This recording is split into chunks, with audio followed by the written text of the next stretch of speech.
Hello and welcome back once again to the Wrestling Rant. Yes, we're back to the Earthbound footage. Like I said, for the longer videos like pay-per-views, I'm going to have to do that because it takes way too long to upload with the webcam footage. Anyways, plus I think it's also nice to have a little bit of background music. So anyways, yeah. This is the results from the SummerSlam pay-per-view from August 17th, 2014 in Los Angeles, California, the Staples Center, as it has been for the last 6 or 7 years. I think they even said that. Yeah. Anyways, for the pre-show, of course, it starts off with the panel being hosted by Renee Young, who was there with Ric Flair, Booker T, and Alex Riley. They talk for a bit, and then they show a hype video, the video package for the Brie and Stephanie McMahon match. Yeah. Oh, yes. And before I really get started here, if you took a look at my predictions video again earlier today, I had to update the description a little bit. It seems like just earlier today they added this match for the pre-show. Cesaro versus Rob Van Dam. That's our pre-show match. And again, if you'll check that video in the description, I predicted Cesaro. It's actually funny because at first I was going with RVD. But then I erased that and then I predicted Cesaro. But anyways. So yeah, that's our pre-show match. RVD comes out, and then Cesaro comes out, and I had to note that they have a new version of his music. Or they're using a new version of his music. Instead of the, what was it, like a tornado siren, or like an air raid siren at the beginning of the music, it's actually more like an ambulance siren this time. And it also kicks back in a couple different times during the song. But it's still the same song. So either way, the two of them come down and they get in the ring and it's time for their match. There wasn't really a whole lot of notes. Again, I'm trying to keep them on the brief side. Spots of note, RVD hits his Rolling Thunder on the outside, on the floor. He had Cesaro down on the floor and he, did the rolling and he hit the senton, yeah.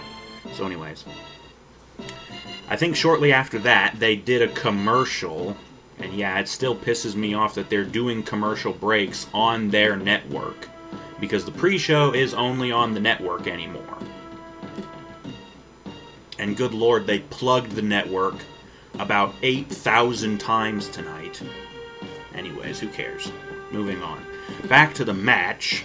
Cesaro does his own version of the Rolling Thunder, but instead of doing the senton, he does the roll and then he jumps up and stomps on RVD's guts. So it's a rolling stomp by Cesaro. And then, yeah. Let's see. RVD had Cesaro down. What it was Rob was in the corner, and Cesaro lifted him up into the top rope or something. He was going to, superplex him or whatever, but Rob fought him off. And he fights Cesaro back, and Cesaro falls back and lands on his back, and he's in position for the 5-star. So Rob gets himself up onto the turnbuckle, and he's getting ready to do it, and then all of a sudden Cesaro jumps up, comes charging, and hits a big European uppercut, just knocks the shit out of Rob. And he ends up doing that same spot 2 more times. He'll hit the European uppercut, he'll go up to superplex RVD, but RVD will fight him off, and then he'll try to get back up to go for the 5-star, only for Cesaro to get back up again and hit the European uppercut again. So we get that same spot 3 times. And then Rob finally fights him off again, and Cesaro's standing up, so Rob just goes for like a crossbody or something, and Cesaro catches him with a European uppercut, so it's basically the Swiss Death from the top rope. He knocks the shit out of him with this. Yada yada yada. Cesaro gets knocked down again. Rob goes up, and he hits the 5-star. And so RVD wins. So yeah.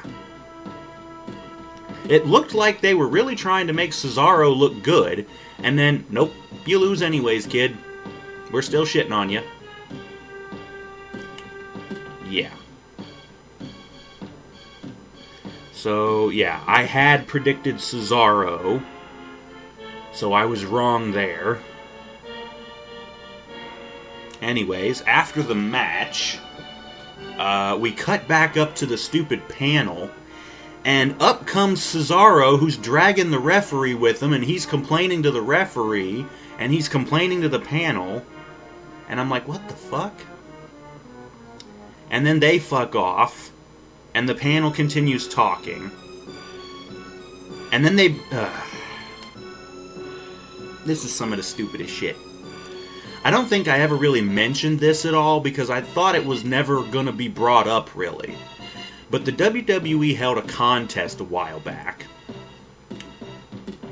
Something about, like, sending in a concept sketch or some sort of drawing or whatever of your very own created superstar or wrestler, basically. I think that's what it was. But it was basically like, send us your character or whatever, and if we think yours is the best, you win the contest, and we'll fly you to Florida or whatever to train at the Performance Center to see if you can be a wrestler or a WWE superstar.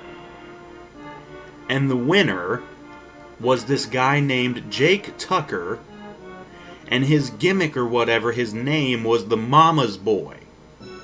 And I'm like, yeah, because that's a real good wrestling gimmick.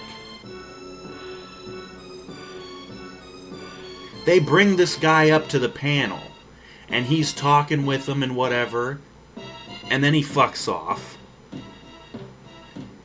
And then we get... Well, the panel talks about the Orton and Reigns match for later on. And after that, we get a video package for the Lesnar and Cena match.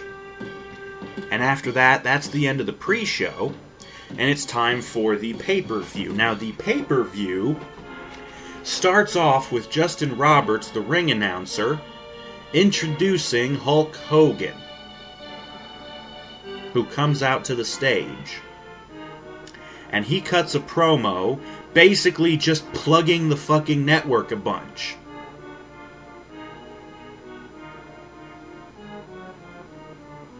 And so he fucks off.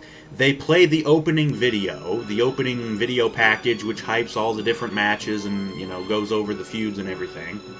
And then we get Pyro on the stage, and by the way, the stage looks pretty much identical to the normal Raw and SmackDown stage. I don't think there was anything different. It just had, like, the red and yellow colors for the SummerSlam thing. And of course, they had the SummerSlam logo up on the Titantron and on the Minitrons and all this other shit. It's getting really weak sauce. They're not even putting any effort into the stage anymore. It's the same as it is usually. Weak. And so, for the opening contest, out comes The Miz, the Intercontinental Champion. And he came out wearing... I'm trying to figure out how to describe this. It looked like a long coat, but it was white. It looked like it was made out of, like, maybe the normal type of material you make a suit out of. But it was just like a coat, like, but it went way far down, you know. But he comes out wearing this thing, and is, of course, his, the aviator shades. And he gets on the stage and stops, and he's got a microphone, and he starts talking. And while he's talking, he's making his way down to the ring. I don't remember what he said. I'm gonna beat you, Ziggler, that sort of generic shit, blah, blah, blah. He gets in the ring. And I think while he was coming out, they said something about they've got the Spanish announce team there as well. So yeah. Anyways, Ziggler's music hits. And he comes out to a big pop from the crowd, of course. And while he's coming out, they cut down to another announce team down there by, you know, Lawler and JBL and Cole. We've got 4 dudes sitting at another table, the German announce team. They have a German announce team now. Weird. Anyways, so we have the match between Miz and Ziggler, and this turned out to be a good match. Obviously, because, you know, Miz and Ziggler are both fairly good workers at the least.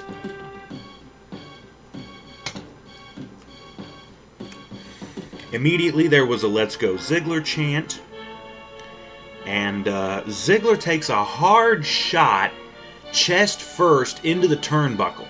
I mean, Miz grabbed him and whipped him into the corner fucking hard. And Ziggler just eats the corner and he collapses, and it was just like, son of a bitch. Anyways, there was a "You Can't Wrestle" chant directed at the Miz, of course. And for most of this match, Ziggler's trying to hit Miz in the face, of course.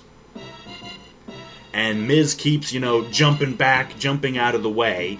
Well, finally, I'm trying to think exactly how it was set up. I think Miz was standing there, and he had Ziggler kind of down. Like, probably just kind of slapping him in the face, like, come on, get up, bitch, you know, whatever. Ziggler gets up and cracks Miz right in the face.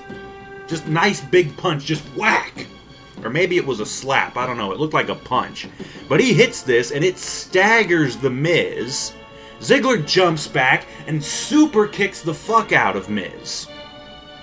So yeah, we've been wanting to see Miz take that super kick for a while. And it only got Ziggler a 2 count. So I'm like, okay, great. Another "Let's Go Ziggler" chant. Miz tried to bail on the match. I guess, you know, after the super kick, he rolled out of the ring. Or something. He rolled out of the ring, and he goes over, he grabs the Intercontinental title belt, and he starts trying to leave. Well, as he's walking around the ring, you know, he grabs the belt over by the timekeeper area, and he starts going to walk out. Ziggler hits the ropes and comes running in baseball slides and kicks the Miz into the barricade. So he cuts him off at the pass, basically. Ziggler goes out, he grabs Miz, he throws him back in, and I think it was almost immediately Miz locks in the figure 4. But Ziggler's able to get to the ropes and get a rope break. Okay. And again, this is the abridged version because I'm trying to keep the notes to a minimum because I'm trying to get through this shit as quick as possible. This was still a pretty good match, though. Honestly. The finish of the match comes... Well, no, not quite. Well, yeah, pretty much. Yeah. Okay. Ziggler goes for the Famouser. And it looked like he hit it. But apparently he didn't. Because from when I saw it, it looked like Miz completely no-sold it. Because Ziggler goes for the Famouser, and they both go down. Apparently what happened was Miz ducked out from under the Famouser And so he just kind of slammed Ziggler down, but he didn't actually hit the mat. He just went down on his knees. And so Miz stands up, Ziggler stands up, Miz grabs him, and he hits the skull-crushing finale on Miz. Like, the whole thing just flowed together, like, boom, you know. So he hits the skull-crushing finale, and Ziggler kicks out at 2. And Miz is in shock. He's like, what the fuck, you know, nobody ever kicks out of that. I don't think I've seen anybody kick out of the skull-crushing finale before. Not sure. It's been a while if anybody has. But anyways, Miz is over arguing with the referee. He's like, come on, that was 3. And the ref was like, no, he got the shoulder up or whatever the fuck. Miz is over by the ropes, but he's not quite close to him. Miz is, of course, arguing with the referee. Ziggler gets up. He runs over, jumps up, grabs Miz, and hits the fucking zigzag. Covers him. 1, 2, 3. And Ziggler wins. And the crowd blew the fuck up because they were so happy to see that finally. So yeah, Ziggler wins. New Intercontinental Champion. Crowd, huge pop for Ziggler there. Thank you very much for that. I did predict Ziggler to win that one.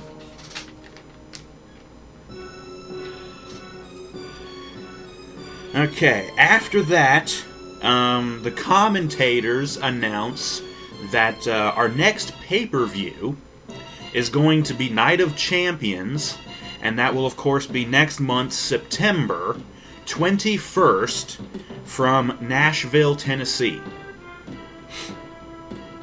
So yeah. After they do that, they segue into a recap from Raw. I believe it was, Raw this past week. The thing between Brie and Stephanie and this Megan Miller chick that they, brought in. Which, by the way, it was found that she actually is a independent wrestler. So, yeah. I don't think she actually has a WWE contract, but it doesn't matter. Anyways, so we have this thing between Brie and the recap between that. And then we cut backstage to the interview area where Tom Phillips has Brie Bella, and we get a backstage interview. And Brie, I thought, actually cut a decent promo for once. She's talking about, for years now, Stephanie McMahon has terrorized the WWE Universe, and, she tortured Nikki, Brie's sister, and, tortured Daniel Bryan, her husband, and, all this other stuff. And I'm going to go out there and I'm going to, win one for all of them. It was kind of generic, but at the same time, it was still a pretty decent promo. And we cut back into the arena, and Paige's music hits. And she comes out skipping, of course, mocking AJ. And while she's coming out, we get a recap from the night after WrestleMania, Paige beating AJ in her debut match on her debut on Raw. Didn't they do this the last time Paige and AJ had their match? It was at Battleground, wasn't it? They recapped the night after WrestleMania, and then AJ comes out. And while she's coming out, they recap AJ beating Paige 2 months ago when AJ returned. So yeah, they redo that whole thing. Anyways, so we get the Divas title match between Paige and AJ. And this actually turned out to be a decent match, of course. Immediately, of course, the stupid fans start chanting for CM Punk.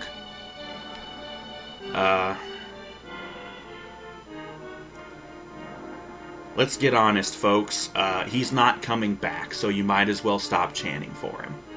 I understand just because AJ is Punk's wife, you're gonna, chant for Punk. Just chant for AJ, She's the face, you ought to be chanting for her anyways.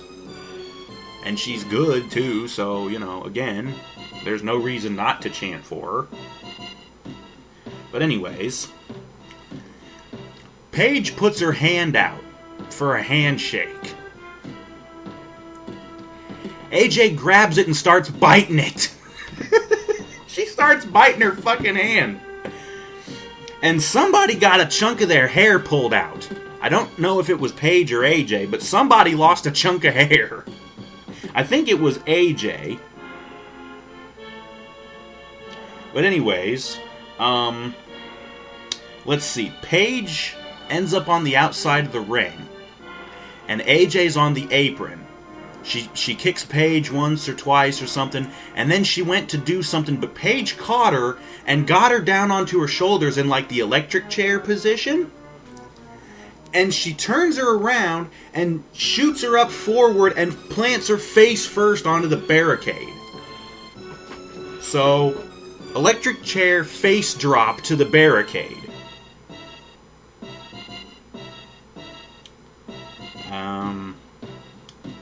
They get back in the ring. I think what basically happened was Paige just picked AJ up and threw her into the ring. Paige gets in the ring, and she crawls on top of AJ, like, all kind of seductively, like... She's basically mounting her, and I thought she was going to start kissing her or something. But, what was it? She was on top of her, and I think this is where Paige took the chunk of hair that she ripped out of AJ's head and just drops it on AJ's face. So it's like, here's your hair back. I don't know. The two of them both end up on the top rope in the corner. And let's see. AJ was more on the inside, while Paige was on the outside. And AJ's fighting Paige off. I don't know what the fuck. What ended up happening was Paige gets hit, and she falls and bumps to the apron and then all the way to the floor. And so Paige is out on the floor. She gets up and turns around. AJ's up on the top rope. She dives off and crossbodies Paige to the floor. And I was like, holy shit, because, they don't usually let divas do that kind of stuff. Because most of them are really fragile. You're not going to see Eva Marie doing shit like that. She'd break a nail. Or maybe her leg. She probably would break a leg. She'd probably break every bone in her skinny little body. Anyways, they get back in the ring. And I think what happened is AJ basically hit her Shining Wizard. She hits the ropes and comes running and just kind of knees Paige in the face. And she only got a 2 count off of that. Let's see. Paige is finally able to get back up. And she goes for the Paige Turner. The move that she used to counter... the Black Widow the night after Mania, and that's what won her the title in the first place. She goes for it, but AJ counters it, and she goes into the Black Widow. And so she's got Paige in the Black Widow for a few seconds, or whatever it was. Paige somehow counters, she gets out of the Black Widow, lifts AJ up, cradles her head, and plants her. This move is called the Rampage. It's basically a cradle DDT. She plants AJ's head into the fucking mat. And the commentators are like, holy shit, she calls that the Rampage, And yeah, Paige covers her. 1, 2, 3. Paige wins.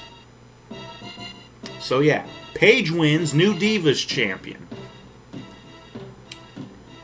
And AJ is out. She's out.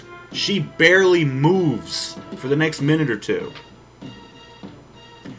Paige gets the belt and she's celebrating, and then she goes over to AJ's limp body still laying on the mat. She gets up behind her, lifts her up, and she's kind of hugging her from behind, like kind of, stroking her head like, oh, whatever. She kisses her on the cheek. Just really healing it up, the whole frenemies thing. Whatever the fuck. And then they go to another commercial. Again, why are we having... It's all commercials, I think, for like WWE shit, but still, it's terrible. Coming back, Justin Roberts introduces Rusev and Lana. And they come out to no reaction, of course. And once they're in the ring, Lana starts talking. And she talks about Vladimir Putin, and she says there's not going to be any happy ending for Swagger and America here tonight. And then we start hearing like this Marine Corps like drill sergeant or whatever. Yeah, they've got a bunch of Marines come out on the stage. And they're carrying a big American flag. So they come out on the stage and they got their flag up. And then the Real Americans music hits and out comes Swagger and Coulter, and Swagger has his own American flag too. And as he's coming out, the Marines, I think, follow him down to the ring. Whatever the fuck.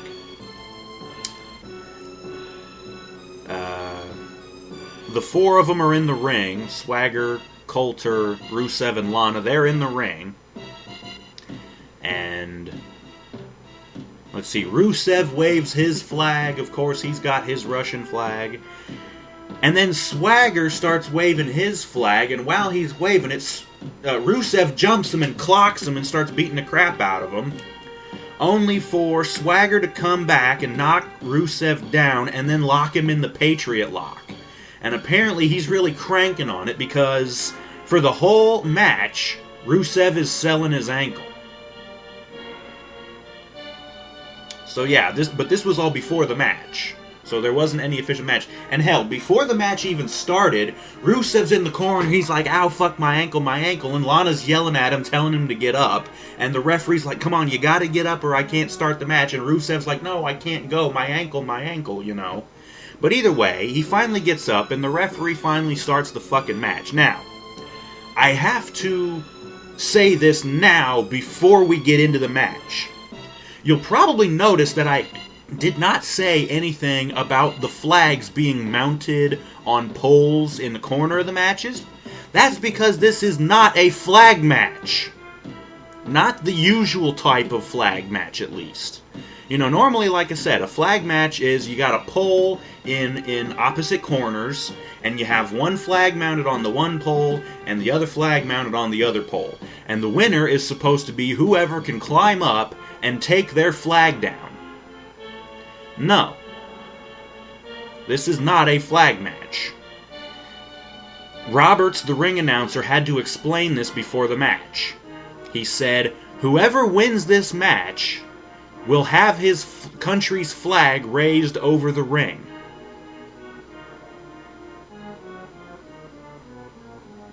So yeah, this is a regular match. It's just whoever wins gets their flag raised. So it's not really a flag match, it's... And of course. And with that, I think I basically just spoiled the ending of the match. Because as soon as I say that, while I was predicting, everything, people were saying, well, it's going to be a flag match, so Rusev doesn't have to lose via a pinfall or a submission. But since now it's a regular match, who do you think's going to win? Like I said, I basically just spoiled the match. We get a We the People chant at the beginning. Swagger goes for his Swagger bomb, but it's blocked by Rusev. He gets his knees up. Swagger ends up hitting the Swagger bomb anyways. Rusev goes for his super kick, but Swagger catches it into the Patriot Lock. But let's see, Rusev basically just rolls through, and that kind of throws Swagger into the ropes. And so Rusev is able to hit his super kick anyways. Rusev goes for the accolade, but he can't get it locked in fully because his ankle is still bothering him. So instead of locking it in all the way, he basically only locks it in halfway. He gets one arm over his one leg and then starts cranking on the head as opposed to getting both arms locked, you know. So he does the half accolade, which Swagger is able to counter out of. Let's see, basically just kind of slipped backwards through Rusev's legs, tripped him into the Patriot Lock again. But this time, Rusev is able to break it up. Not a rope break, but he just somehow broke it up. Oh yeah, I think he rolled onto his back and just started kicking and punching Swagger off. Anyways, Rusev jumps up, and he runs at Swagger and does a jumping, spinning heel kick and nails Swagger right in the face. Swagger's down, Rusev gets up, hits the ropes, and does like a big splash.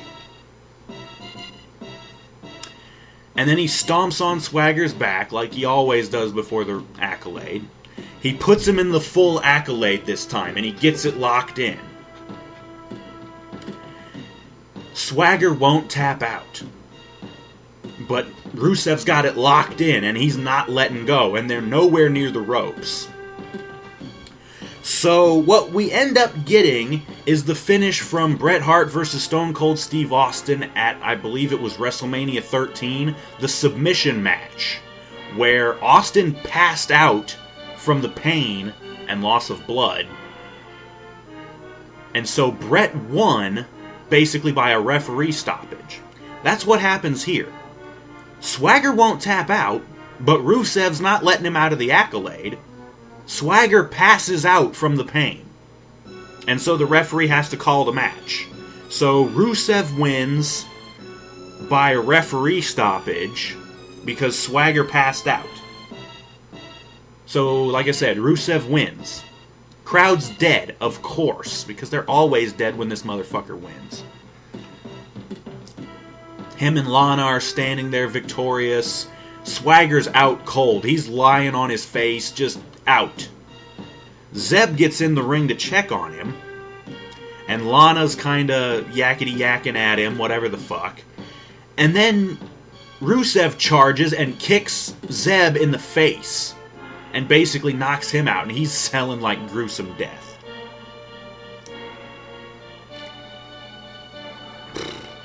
And so Roberts, the ring announcer, says, due to the stipulations of this match, we will now have the Russian national anthem and the raising of the Russian flag.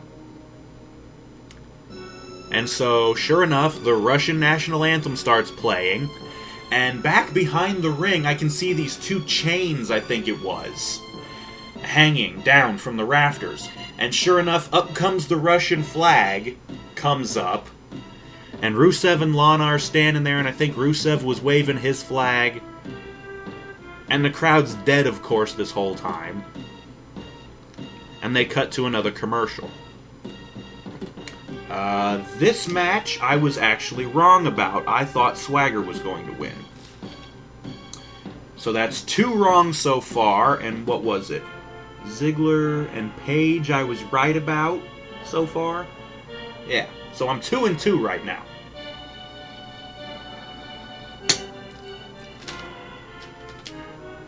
Okay. Right, after the commercial, they show basically another recap video. This is probably the same one they showed before. This is the video between Rollins and Ambrose. And it shows Seth, of course, betraying the Shield, beating the fuck out of both of them with the chair. And then the whole thing between him and Ambrose leading up to this. So, yeah. So after the recap/hype video package, we cut to the ring and we see it's already surrounded by a bunch of lumberjacks. Trying to remember who all was out there. I saw R-Truth, Sin Cara, Harper and Rowan, Ryback and Axel, Stardust and Goldust.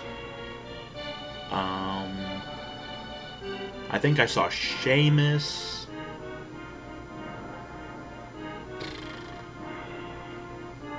I think Big E was out there too, and I know I saw Kofi, so Xavier Woods was probably out there too.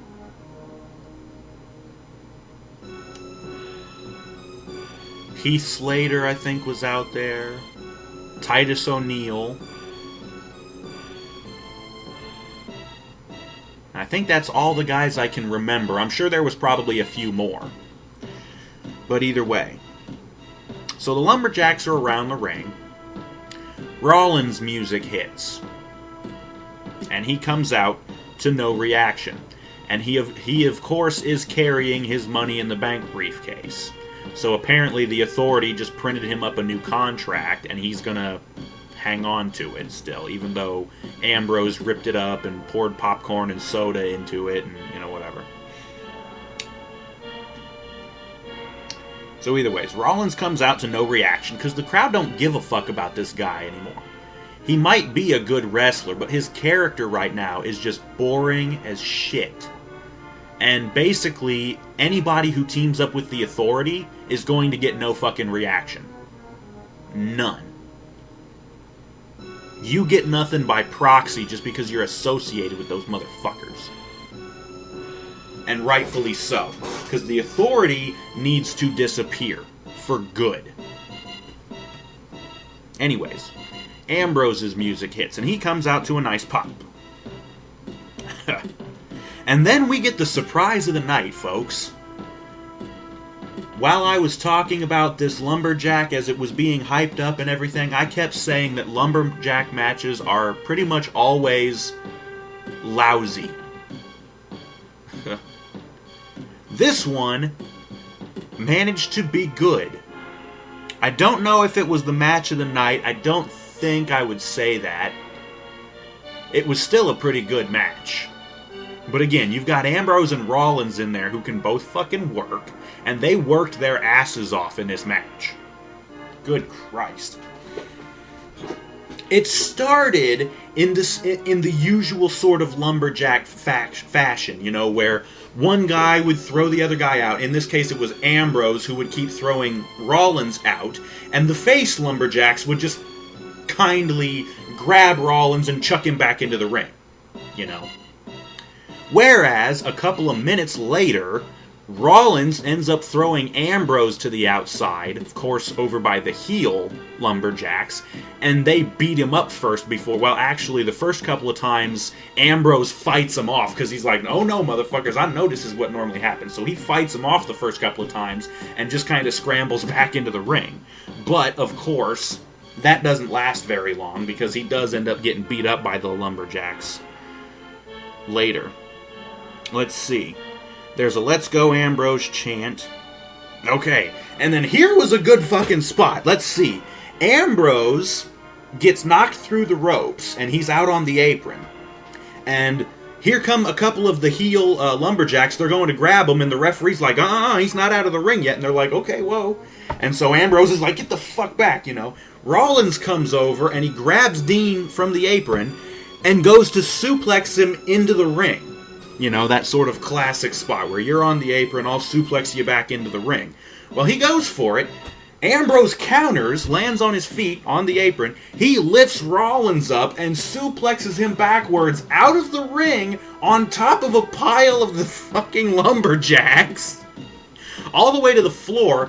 And the way Rollins landed, I think he basically landed on top of a couple of the lumberjack matches. He gets catapulted forward and smacks face first into one of the commentary tables. So he gets a face full of commentary desk.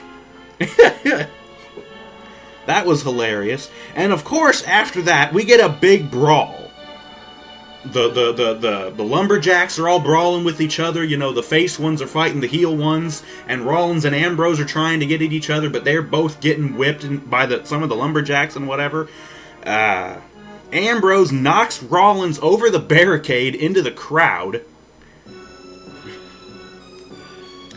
and I think Ambrose was going to jump over the barricade to go after him, but a bunch of the heel lumberjacks grab Dean, and they pick him up and throw him back into the ring, because they're like, you know, we're really supposed to be keeping these guys in the ring.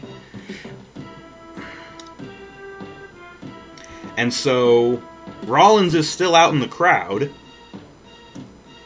Ambrose, I think he did a suicide dive out of the ring on top of a bunch of the lumberjacks to take them out, and then he runs across the announce tables and takes out a couple more of the lumberjacks to take them out, and then he goes out after Rollins, who is still out in the fucking crowd. And they brawl out through the crowd. They fight way up into the crowd, to the point where they were up on top of one of, like, the doorways where you can get in and out of the crowd. They were on top of that. So they're on top of the concrete thing. You got the metal railing on top.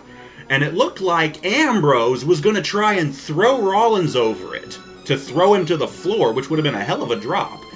Rollins countered it, and it looked like he was going to powerbomb Ambrose. All of a sudden, here come another couple of the lumberjacks. Or no, hold on a second, I'm skipping over some shit. While they're all fighting in the crowd,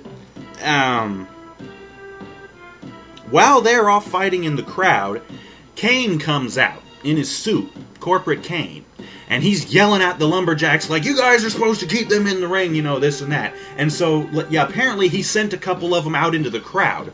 Before Rollins can powerbomb Ambrose off the fucking, you know, off the top of that doorway thing, they grab Ambrose and they pull him away and start carrying his ass back to the ring again. But nobody touches Seth. Because, of course, it's the heel lumberjacks grabbing Ambrose. They're trying to take Ambrose back to the ring. Rollins starts going out through the crowd thinking, okay, I'm going to fucking leave. I'm going to bail on this match. So he starts running through the crowd. He gets up towards the stage. He comes out, and of course they have that opening over by the stage. There's a bunch of the face lumberjacks, including Stardust and Goldust and a couple others. And he's like, oh shit. So they grab him, and they lift his ass up. Like, seriously, they basically crowd surf this motherfucker all the way back to the ring, finally. Or no, they've got him up, and they start taking him back towards the ring. By the time they get back down to ringside, Ambrose is up on top of the top rope. He comes diving off, and splashes through the whole goddamn pile, wiping everybody out. And he landed on top of Rollins, too. So, shit. Again. This is fucking... The crowd was already chanting, "This is awesome," at one point, I think. What ends up happening is Ambrose and Rollins get back in the ring. And Ambrose went for the dirty deeds. But as he goes for it, I think Rollins basically pushed him off. And... So he pushes him into the ropes, and then I think he just kicked him or something. Or yeah, Rollins pushes Ambrose off, and then he does that like Pele kick thing that he does, that Pele and Seguri kick. So he kicks Ambrose in the head, Ambrose staggers backwards, falls between the ropes, teeter-totters forward, and clotheslines the fuck out of Rollins. And Rollins went all the way over. Flipped all the fucking way over. And again, another "This is awesome" chant. Rollins is down, he's kind of getting up, he's on his knees, right? And Ambrose is looking down at him, and he grabbed him by the head, and I think, what did he do? Did he kiss Rollins on the forehead or something, I think? Was something like that. I basically think he was basically saying, you know, you were my brother, I can't believe you did this to me. And so he lets go of him, and he hits the ropes, and Ambrose comes over, jumps up, and plants Rollins with the blackout. He hits Rollins with his own fucking move. So he curb stomps the fuck out of Rollins. And everybody's like, oh shit, that's fucking it, right? Ambrose goes for the cover, and immediately Kane jumps in the ring, and he breaks up the pin.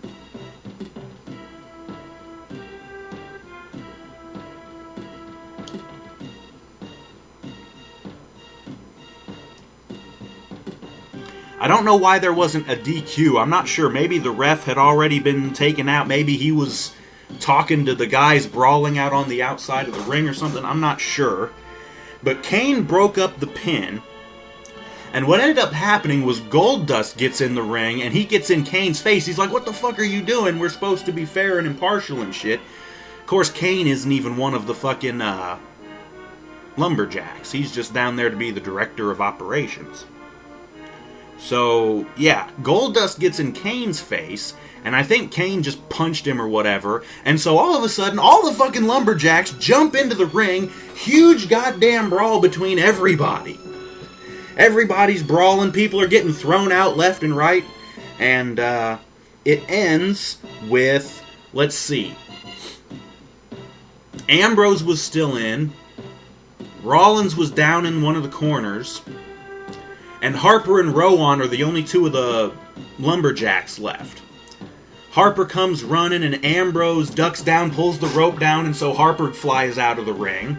And then Rowan comes to charge Ambrose, and Ambrose gets out of the way and clotheslines Rowan over the top rope, so he's out. And the referee again was distracted by something. Again, I think he was just kind of yelling at somebody on the outside of the ring. Rollins comes up from behind with the Money in the Bank briefcase, and he smashes Ambrose upside the back of the head.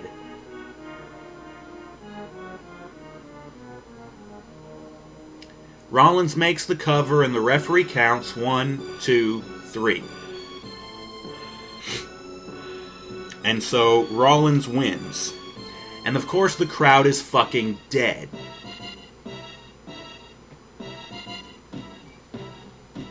So yeah, just like I said, Rollins wins, total heel fashion, hits Ambrose upside the back of his head with the briefcase.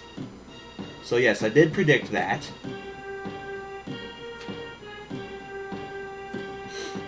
This was still a pretty damn good match. I was enjoying it up until the shit finish. Probably the first and only good lumberjack match I will ever see. Anyways, after the match, we get a recap from Chris Jericho's return on Raw a few weeks back. And the Wyatts attacking him, of course, and now they're getting, they're building up to the Bray and Jericho match. After they show that recap, they also recap the little face-to-face interview that the two of them had on Raw, I believe it was this past week. And as that finishes, we get the Wyatt cut. And there's Bray up on the Titantron, and he says, "Los Angeles, I'm here." And he comes out. So he makes his entrance. And then Jericho comes out. And we get the match between these two. Now, this match was decent. I'll give them enough credit. I still didn't really care about it all that much. But it was still decent, I guess. The first little note I had here was Bray had dragged Jericho into the corner and put his head up against the post. And then Bray goes out of the ring and he's like forearm shotting Jericho's head into the post. And the referee's counting, 1, 2, 3. Bray breaks it, and he backs up, and then he comes charging and hits one big one. And I'm thinking, why the fuck is that not a DQ? Whatever. Who cares? Moving on. We get a dueling chant from the crowd. They're chanting, "Let's go Wyatt, Y2J," whatever the fuck. Bray hits the Husky Harris special, the running senton.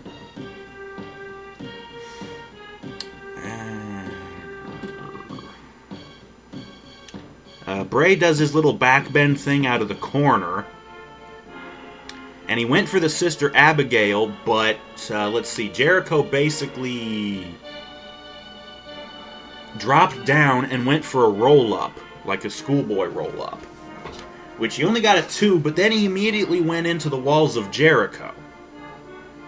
And he gets it locked in, but Bray makes it to the ropes. And so they both wind up on the apron, and Bray drops Jericho face first on the apron with a DDT. Back in the ring, Jericho gets a Super Hurricane Rana, or he gives a Super Hurricane Rana to Bray off the top rope. Let's see. I think Jericho was about to go for the Lion Salt, but as he went for it, Bray was on his back, of course. He jumps up into his crab walk thing, and Jericho is freaked out by it. And again, I have to say, why is this so scary? Because it's really not. I'm thinking Jericho's standing there looking at him. I'm like, do the fucking Lion Salt anyways. But either way, Bray gets up, and he comes to charge at Jericho, and Jericho hits him with the Code Breaker again. This was basically like their last match. But they were a little close to the ropes. Jericho goes for the cover, and he hooks the near leg. Bray, I'm guessing this is what was supposed to happen. Bray puts his foot out, but it didn't really touch the ropes, but the ref stopped counting anyways. So it was a botched rope break. I guess like the tip of his boot just barely touched the rope, and I guess that's enough to count. So either way, after that, Bray rolls out of the ring. Jericho comes running to do a baseball slide. Bray gets out of the way, and so Jericho slides out and lands on his feet, and then Bray turns around and thumbs Jericho in the throat again, like from Raw. And then he grabs Jericho, picks him up, hits the Sister Abigail into the barricade. And there's another dueling chant.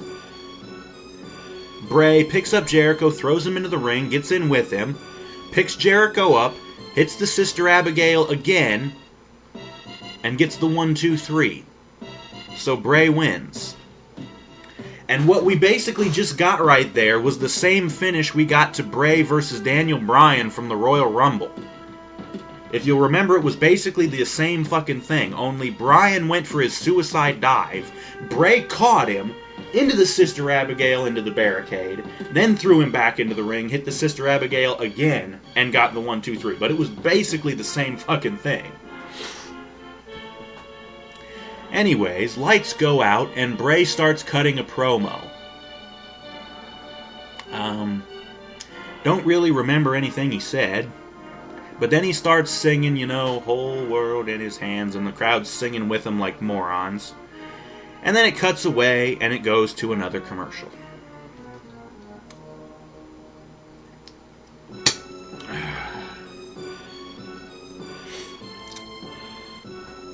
Coming back, we get another video package, this time for Brie and Stephanie, and I think it's the same one from the pre-show earlier. Stephanie's music hits, and she comes out to no reaction, but she's wearing this all-black outfit. It looked a lot like one of Chyna's old outfits from way back, almost like bondage-type gear, almost. Either way, she comes out, and then the Bella music hits, and out comes Brie again to no reaction, because still, nobody gives a fuck. Ugh.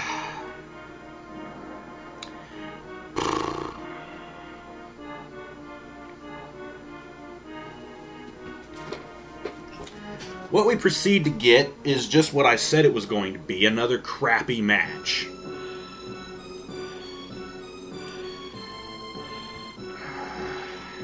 This match was slow, It was sloppy. It was painful to fucking watch. You got a girl in there who hasn't wrestled in 10 fucking years, and she was never all that good in the first place.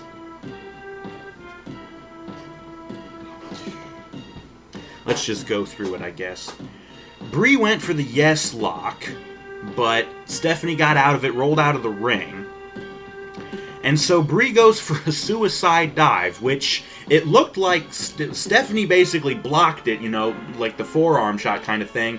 But it also kind of looked like she grabbed Brie by the head and slammed her head first into the apron on the way down.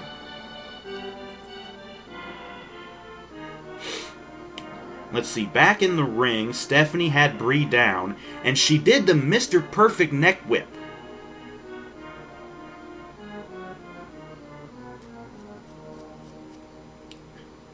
The fucking moron crowd starts chanting, "You still got it," at Stephanie. I'm dumbfounded by this. You still got it? That bitch never had it in the first place. The fuck you mean she still got it? She still got big fake tits. That don't mean dick. This match was horrible. Brie starts making a comeback. She does like a missile dropkick from the second rope. And then Triple H comes out. Of course. And almost right behind him, here comes Nikki Bella as well. Brie had the yes lock locked in on Stephanie. And Stephanie, I think, was about to tap out. Triple H grabs the ref by his foot and pulls him out of the ring.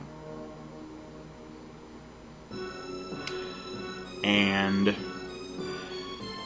yeah, so Brie breaks the yes lock, of course, because she's like, well, I can't win, the referee's gone. She comes running and comes shooting through the ropes with like a baseball slide missile drop kick, wipes Triple H the fuck out. And so that sets the stage, right? You've got both Bellas who have been tormented and harassed by Stephanie for months now. The two of them are both in the ring with Stephanie, and they've basically got her, not really cornered, they're in the middle of the ring. But you got one Bella on one side and one Bella on the other side, and Stephanie's in the middle.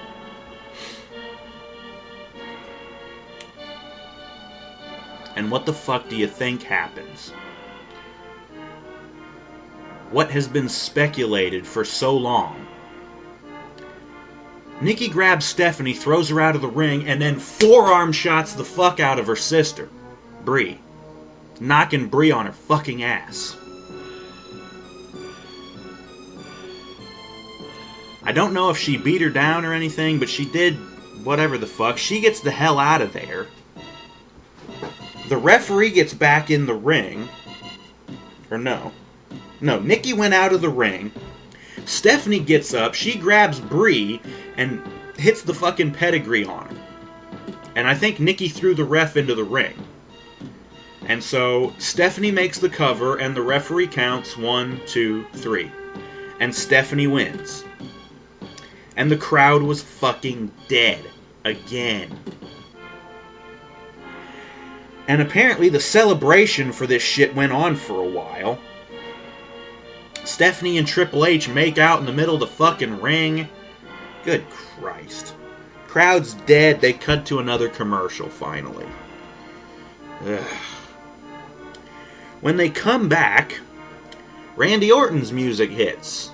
And he comes out to his usual no fucking reaction. And I had to make a note of it. He's wearing silver trunks this time.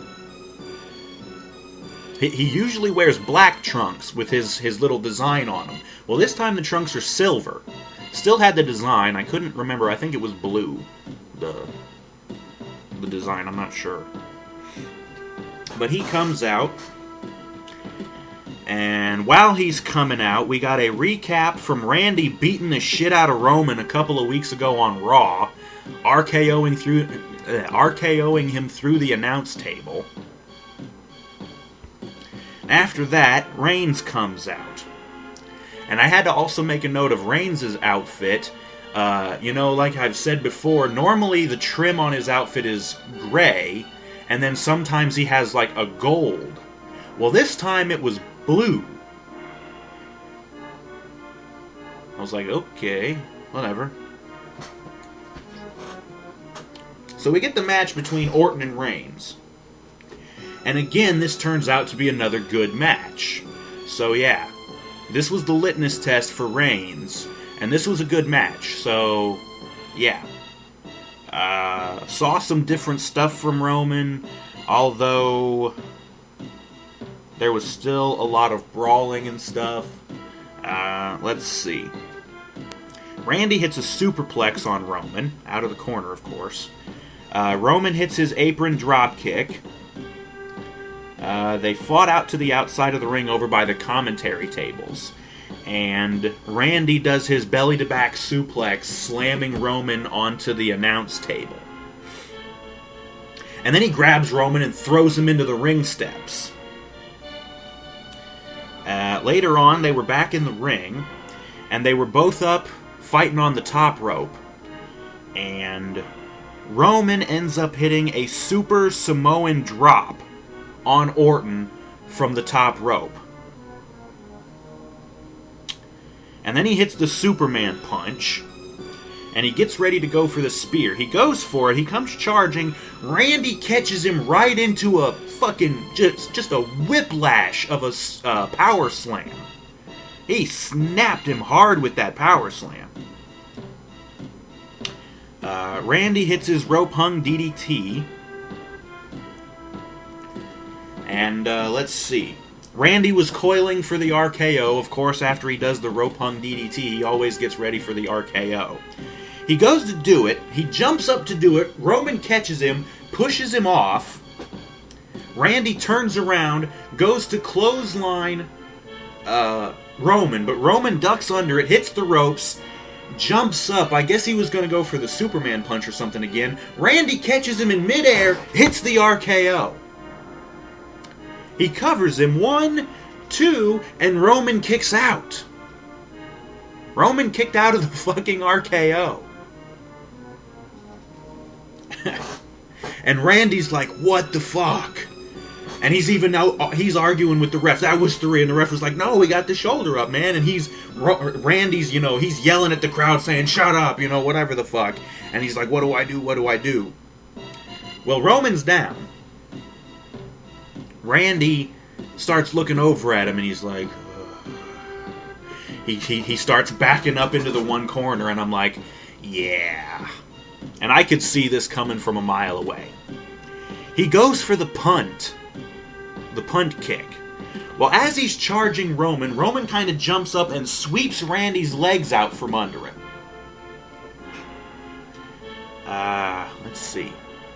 Randy gets up really quick, goes to clothesline Roman. Roman ducks underneath, hits the ropes, and comes charging and hits the spear and just plows through Randy.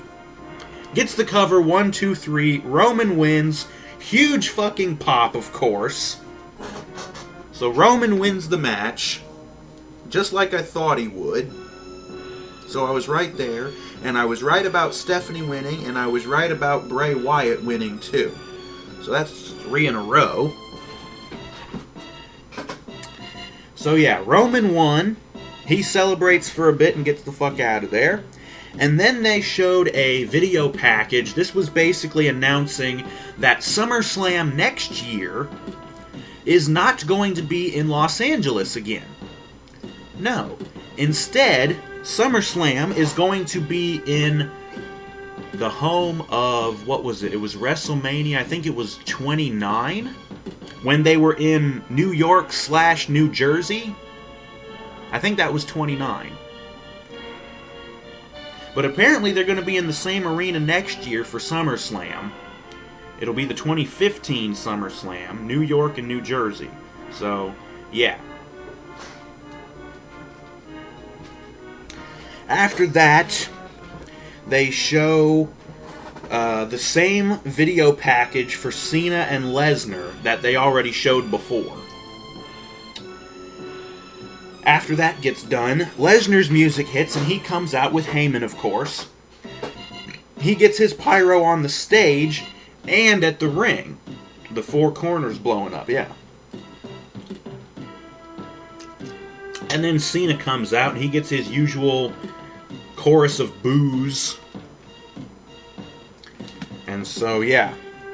We get the big match introductions from Justin Roberts, the ring announcer. And it's time for the WWE World Heavyweight Championship match. Ooh. Brock was not wrong about this match. He said it was going to be ugly. And he was right. This match was shit. Okay, I can't say it was shit, but it was not that good. Again, it was slow, it was boring, and some of the crowd even started chanting boring at one point. Let's just go through this. Immediately, they start just beating the hell out of each other. Brock gets on top of Cena, just starts pounding the shit out of him, beating the fuck out of him. He gets Cena up and hits the F5. And one of the commentators said it was within the first minute. Within the first minute, we get an F5. Cena, of course, kicks out at 2. From there, we proceed to get Brock Lesnar spamming the shit out of the same move. He grabs Cena and he does a release German suplex on him. Cena is just wiped out at this point, basically. And it's about a minute into the match. But he gets a release German and he hits him. And then Brock gets Cena up again and he does the release German suplex again.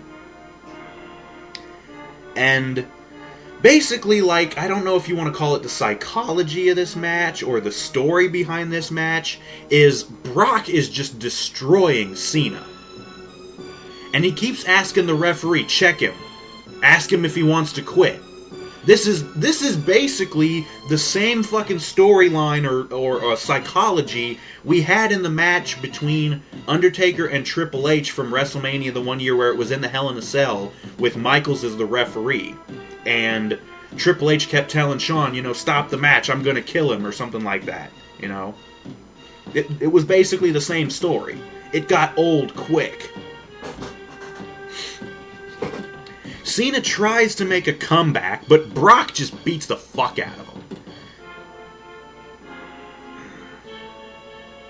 And I think, again, he tried to make a comeback, but Brock still shut him down and just beats the shit out of him.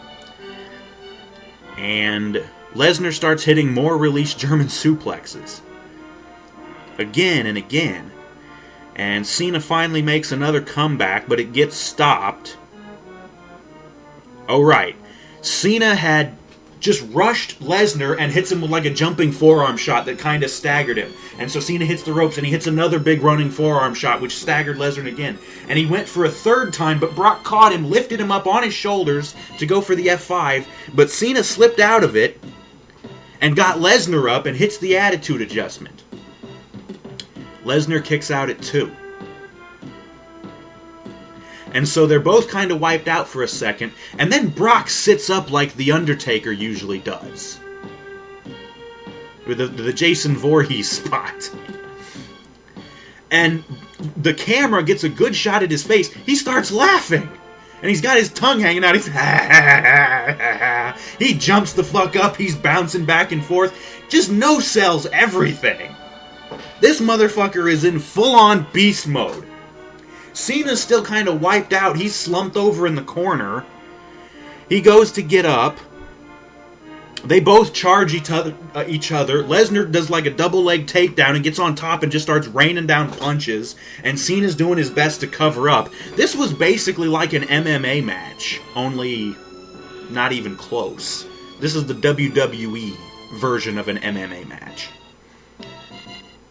So Brock's beating the shit out of Cena. He gets up, he grabs Cena up, he keeps having to lift Cena's dead ass off the fucking canvas because he's so wiped out. He gets Cena around the waist again, and he starts doing more German suplexes. Now he's doing the repeating ones, where he'd do it and hold on, and get up and bring him up again, and do it again. He keeps going and going with these German suplex. And this is about where the crowd started chanting boring. It wasn't a very big chant, I'll give them that much. It was like 5 or 6 dudes in the front row who were chanting boring. But I could still hear it. Cena all of a sudden locks in the STF on Lesnar. And it's looking like, you know, he's in the middle of the ring, he's got nowhere to go. Brock just basically rolled over onto his side, gets out of the move, gets on top of Cena, and again just starts punching the shit out of his face. He's beating the shit out of him. And I think it was directly after that, Brock picks Cena up again, gets him up on his shoulders, hits the F5 right in the middle of the ring, covers him, 1, 2, 3. Lesnar wins. And the crowd popped. So Lesnar just won and is our new WWE champion. Like I said, the match was not very good. It was slow, it was boring, and it was basically a squash match. Lesnar just fucking destroyed Cena. This is the match we've been wanting to see for a long time. Somebody just beating the shit out of Cena.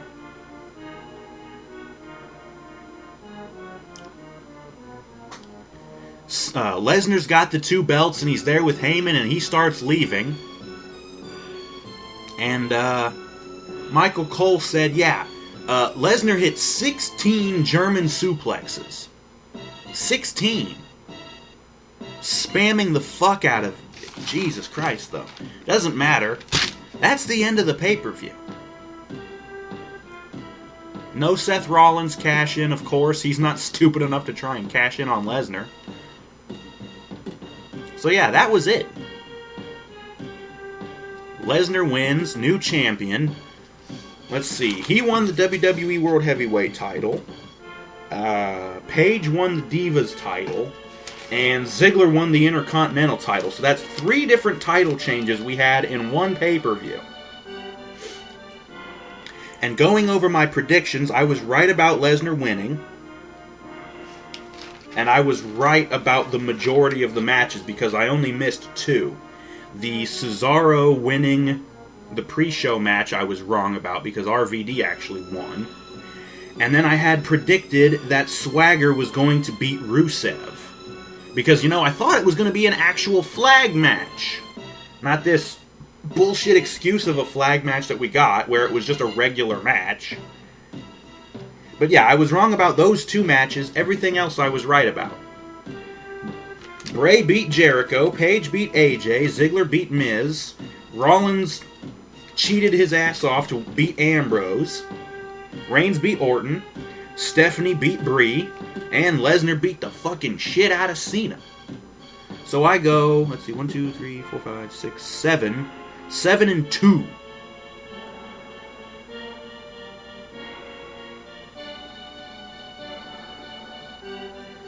So yeah, I go 7-2 in the predictions.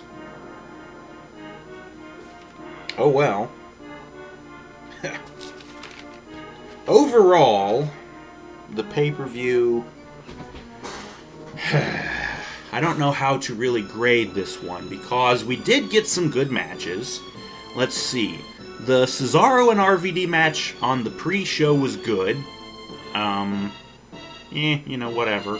I didn't really like RVD winning. I was really hoping for Cesaro to win. Ziggler winning the Intercontinental title was great. Another good match. Paige beating AJ for the Divas title was good too. The match was decent.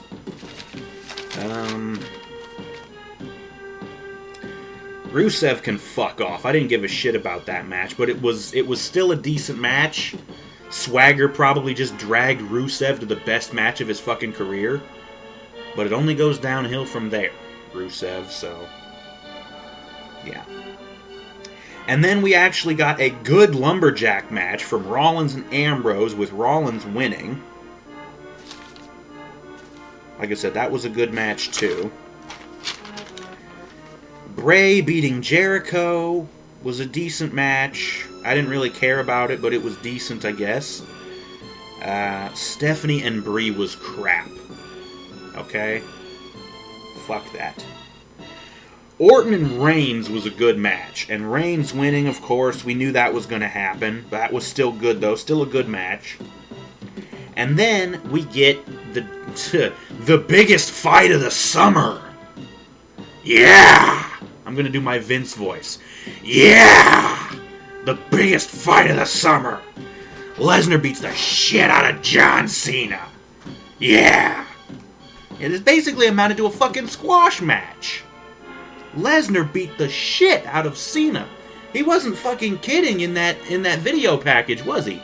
He beat the hell out of Cena, although no blood, no urine, and no vomit. So, minus 5 points for you, Brock. You said you were gonna make the motherfucker bleed. I wanted to see the motherfucker bleed. And oh yeah, there were medics attending to Cena after the match as Lesnar was leaving. Because Cena was just wiped out. Yeah! Fuck you, Cena. I don't give a fuck about Brock, but fuck you, Cena. We've had to put up with your punk ass for 10 years now. Go the fuck away. Go film your goddamn movies and shut up and don't come back. Jesus Christ, you motherfucker. The only question is, who the fuck's gonna beat Brock for the title? Or get rid of him? How's that gonna happen? Either way, that was the recap of the matches, as well as the grading of the matches. The pay-per-view itself as a whole. How to grade this. Like I said, we got some good matches, we got some decent matches, we got a couple of crap matches.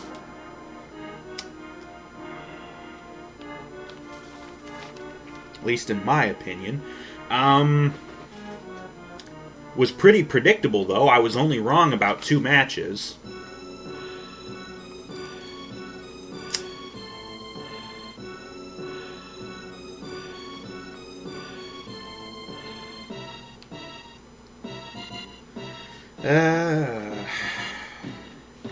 Overall, I'd say the pay-per-view was okay.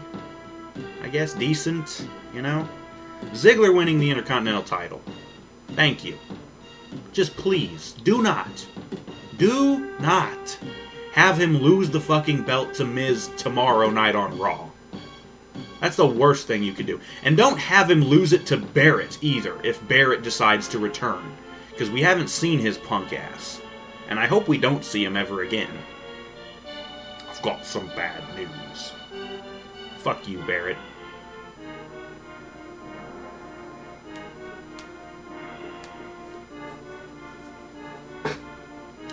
Anyways. So yeah, like I said, I guess the pay-per-view was decent. Still wasn't really all that great, though. Like I said, it was mostly predictable, at least from my point of view. Like I said, I only missed 2 matches.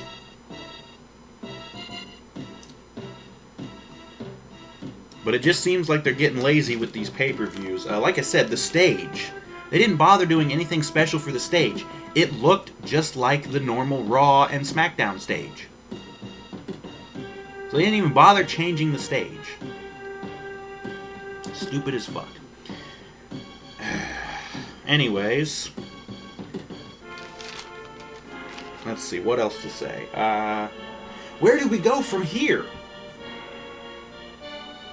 Brock Lesnar, is our new WWE World Heavyweight Champion. They will probably debut the new belt tomorrow night on Raw. Who knows? I don't care. Don't know if Cena will be there tomorrow. They might have Cena try and come out and say, well, I lost, but and then Lesnar will come out and beat the shit out of him, and in kayfabe break his arm or whatever with the Kimura lock, and that'll be Cena's reason for leaving for 2 months or whatever to go film his fucking movies. Hopefully it'll be longer than 2 months. 6 months. Let him go away for a year. Let him go away forever. But again, where do we go from here? Who's going to be able to stop Brock Lesnar? You know, this guy has now beaten, he's now knocked off two of the biggest, two of the biggest stars in the WWE. He ends The Undertaker's WrestleMania streak. And then he beats the holy shit out of John Cena. He wiped the fucking floor with John Cena. This was a fucking mauling. It was boring as shit, but it was a mauling.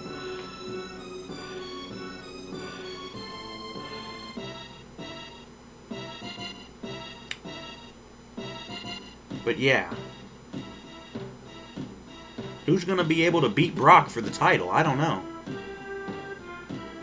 I don't know if Roman Reigns could do that.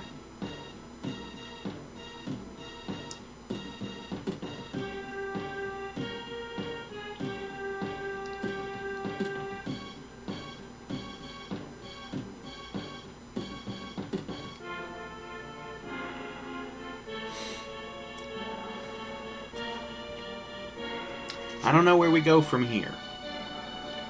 And I'm not really sure if I want to keep watching. As I've said before, I've been getting tired of this crap for a while. And I don't care about Brock Lesnar. I don't care what he does. I don't care what he says. It was nice to see him beat Cena, but again, the match was boring as hell.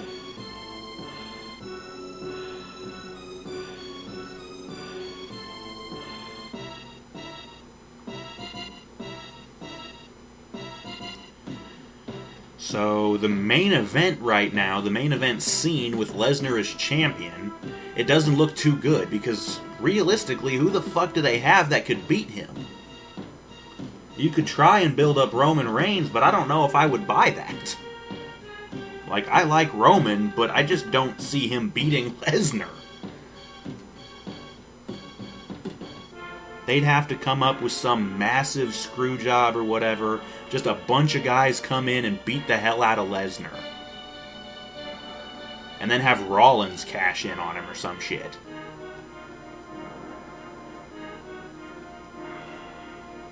Rollins becomes champion, and then Triple H fires Lesnar immediately after the match. That way he can't get his rematch. That would be like the only fucking way to believably do this. Like, have the entire roster come out and just take turns beating the shit out of Lesnar. Like, beating him down with weapons, chairs, put him through a bunch of tables, just absolutely decimate the guy, and then have Rollins come out and pin him real quick for a cash-in. New champion. And then Triple H comes out, or Triple H probably already be out. He'd probably hit the fucking pedigree on Lesnar just to finish him off. So, Rollins cashes in, gets the title, and then Triple H says, "Brock, you're fired." And so Brock's gone, and then we have Rollins as champion. I don't know. I just don't believe that shit happening. Don't know where they're going with this shit. Don't much care.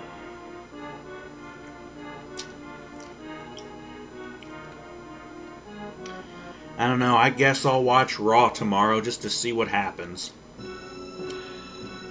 But that was the Wrestling Rant for the SummerSlam pay-per-view from August 17th, 2014 from Los Angeles, California. Thank you for watching. I guess,